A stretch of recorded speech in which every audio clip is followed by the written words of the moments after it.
Chapter 4. Nasreen pulled open the door and stormed out. The three apprentices had already departed by the time she left Dante behind. Slamming the door, she headed straight for the kitchen, which struck her as the place they were most likely to be. No, wait.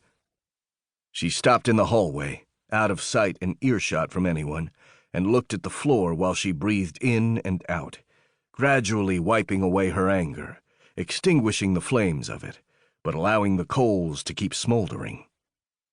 When she was this aggravated, there was usually a good reason for it, so she tried not to forget why it had happened.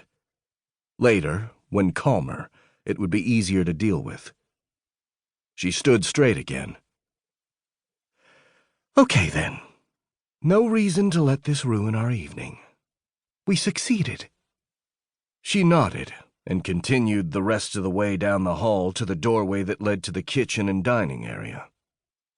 Braun, Naburu, and Mugoi had all gathered, helping themselves to a bottle of beer each while they attempted to scrabble together something approximating dinner.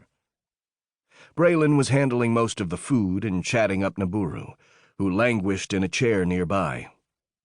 Mugoi leaned against the wall, watching and listening, but not participating much in the conversation. Although they were trying to wind down and did not seem unhappy, there was an underlying sulkiness. It wasn't only because of Dante's uncalled-for criticisms of their performance at the last minute. It was also because they could tell that he and Nasreen had been fighting again, and it probably meant the tensions would linger throughout the building for at least another day or two. Mugoi noticed her at once. "Welcome. Hope you and Dante had a nice chat." Ha, ha. That's one way of putting it. He's being stubborn and tactless as usual.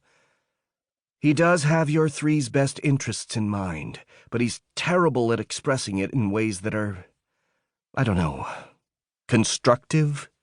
Pleasant? He has no people skills to speak of.